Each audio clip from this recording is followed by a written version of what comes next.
Hi, my name is Hannah Lloyd, and I'm a senior at the University of Arkansas. I'm 22 years old and from Springdale, Arkansas. I'm studying speech-language pathology and will be attending grad school at the University of Tulsa in the fall.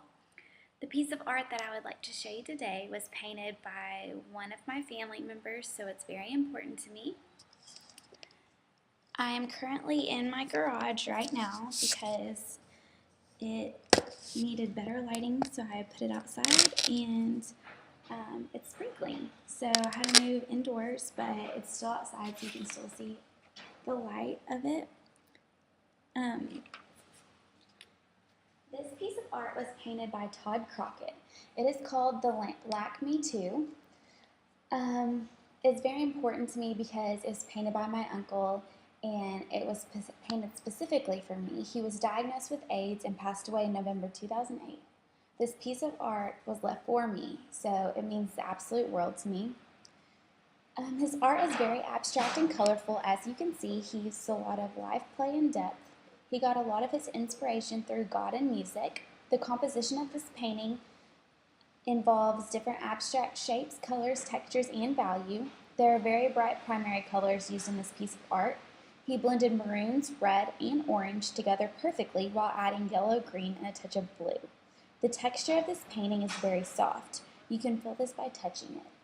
The shapes on his painting are very irregular and actually aren't specific shapes. This was painted on a canvas. He used a glaze to brighten the darker parts of the painting. His art was very abstract, very modern, and was influenced by the European avant-garde. European avant-garde was a European phenomenon that refers to people or actions that are novel or experimental with respect to arts and culture. He was very much influenced by this because he studied for a year in Europe. His work was mostly influenced by music that he listened to and the things that cause movement and dance. He loved to paint things just from his feelings and movements that he felt. He listened to the composer Wagner that influenced some of his art. He also painted some things from his favorite movie Superman, which led to two paintings, one called The Night Superman Died and another called The Night Superman Died Again. It was also placed in history for the fact that he passed away 2 years ago, and there will no longer be any more paintings like this made. My Aunt Jennifer, his twin sister, holds most of his art now. She has a page on Facebook called Todd Crockett Fans, aka People with Great Tastes, in parentheses, his words. Most of his paintings are now held in people's houses, but some of his work is at the Art Museum in Little Rock and some other small art studio around that state. He mainly painted art for people to have and not to be hung in an exhibit. However, he was such a good artist that this happened for some of his pieces. He wanted people to be able to enjoy such a great piece of art. I chose this piece of art because it has meaning behind it that a lot of people would not understand. Todd Crockett was a very loving, compassionate person that was very well respected by people in the town of Little Rock. He was very talented and wanted to make an impact in anyone that he could.